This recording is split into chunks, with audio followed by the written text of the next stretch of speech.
தினமும் ஒரு இறைவார்த்தை. இன்றைக்கான ஆண்டவருடைய இறைவார்த்தை: முன்பு நடந்தவற்றை மறந்துவிடுங்கள். முற்கால நிகழ்ச்சி பற்றி சிந்திக்காதிருங்கள்.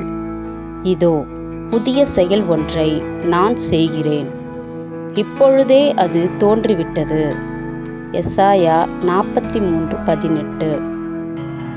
சகோதர சகோதரிகளே, இன்றைய இறைவார்த்தை வழியாக ஆண்டவர் கூறுவது: நம் வாழ்வில் முன்பு நடந்த எல்லா விதமான மனக்கசப்புகள், துயரம், இழப்பு, கஷ்டம், பிரச்சனைகள், சண்டைகள், நமக்கு நேரிட்ட துரோகங்கள், உறவுகள் நம்மை ஒதுக்கியதால் ஏற்பட்ட மன உளைச்சல்கள், நம்பினவர்கள் நம்மை ஏமாற்றுவது, நம் வீட்டிலேயே நம்மை வேற்றுமைப்படுத்தி ஒதுக்கிய வழிகள் போன்ற பல பிரச்சனைகள் உங்கள் எல்லாருடைய வாழ்க்கையிலும் நேர்ந்திருக்கலாம்.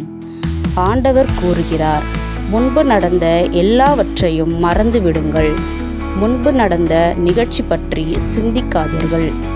ஆண்டவர் உங்கள் வாழ்வில் புதிய செயல் ஒன்றை செய்ய போகிறார்.